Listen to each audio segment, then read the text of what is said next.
ఏర్పడిన ప్రభుత్వాలు అసలు తెలుగు మీడియం పట్ల అసలు ఏమైనా మొగ్గు చూపిస్తాయా? కొంచెం వినండి సార్. ఉండాలనే డిమాండ్ అంటే ఒక ప్రతిపాదన అది ఎలాగ ఉంటుందో కాబట్టి ఏంటంటే ప్యారలల్ సెక్షన్స్ కనీసం ఎలిమెంటరీ వరకు అంటే మనం అది లేదు. అలాగే ఇప్పుడు ఇందాక డబ్బా మాస్టర్ అని చెప్పి ఎవరో అన్నారు కదా, ప్యానల్స్ ఆన్ చేస్తున్నాడు. ఆ పరిస్థితి ఎందుకు వస్తుందంటే ప్రధానంగా తెలుగు మీడియం చెప్తామని అనుకుంటారు వాళ్ళని అంటే ఇప్పుడు ముందు గ్రేడింగ్ చేయాలని అనుకుంటున్నారు. విద్యార్థులు ఏబిసిడి గ్రూప్స్గా చేస్తున్నారు గ్రేడ్స్గా. అలాగే ఏంటంటే రూరల్ స్కూల్స్ సిడి గ్రేడ్స్లో అంటే బాగా బ్యాక్వర్డ్ ఉన్న రూరల్ ఆశపడాలి. కనీసం ఇప్పుడైనా కానీ కూడా మీరు ఆలోచన చేసి. నా పేరు ఎన్వి రమణయ్య, నేను డెమోక్రటిక్ టీచర్స్ ఫెడరేషన్ డిటిఎఫ్ రాష్ట్ర ప్రధాన కార్యదర్శి. ప్రధానంగా ఈ రోజు మా ధర్నా యొక్క ప్రధాన ఉద్దేశం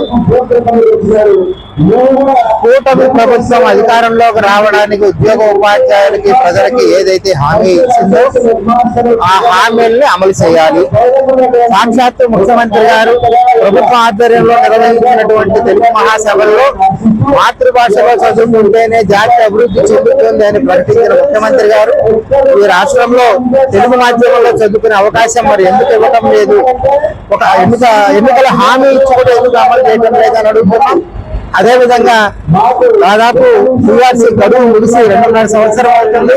12వ పిఆర్సీ నియామకం చేసి 30% మధ్యంతర వృత్తిని ప్రకటించాలి. అదేవిధంగా విద్యారంగంలో కరికులాన్ని పాఠ్యాంశాన్ని కాపాడేలో భాగంగా విద్యని రాష్ట్ర జాబితాలోకి తీసుకురావడానికి ప్రయత్నం చేయాలి. కేవలం ఎన్సీఆర్టీ సిలబస్ అమలు చేయడం వల్ల రాష్ట్రం యొక్క సాంస్కృతిక స్వతంత్ర ప్రతిపత్తిని జాతి ఔన్నత్యాన్ని కూడా కోల్పోయేటువంటి పరిస్థితి ఉన్నది. అదేవిధంగా గత 30 ఏళ్లుగా ఉమ్మడి సర్వీస్ రూల్స్ సాధ్యం కావడం లేదు కాబట్టి ఉమ్మడి సర్వీస్ రూల్స్ ఇక సాధ్యం కావని తెలిసింది కాబట్టి అందుకు ప్రత్యామ్నాయంగా పంచాయతీరాజ్కి సపరేట్ స్కూల్ డైరెక్టరేట్ ఏర్పాటు చేసి పదోన్నతులన్నీ కూడా పంచాయతీరాజ్ ఉపాధ్యాయులకు ఇవ్వాలని కోరుకుంటున్నాం. అదేవిధంగా జిపిఎస్ ని మీరు అభియాన్స్ లో పెట్టారు, మరి ఓపీఎస్ ఎప్పటి నుంచి అమలు చేస్తారో కూడా రాష్ట్ర ప్రభుత్వము స్పష్టత ఇవ్వాల్సినటువంటి అవసరం ఉందని చెప్పి సందర్భంగా మేము తెలియజేస్తున్నాం. సార్, కూటమి ప్రభుత్వం ఏర్పడిన తర్వాత ప్రధానంగా ప్రాథమిక విద్యా వ్యవస్థను పూర్తిగా నిర్వీర్యం చేసే పరిస్థితి ఉంది.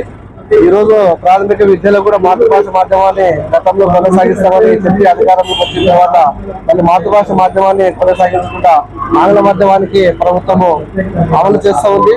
కాబట్టి ప్రాథమిక విద్యలో ఖచ్చితంగా మాతృభాష మాధ్యమాన్ని అమలు చేయాలి.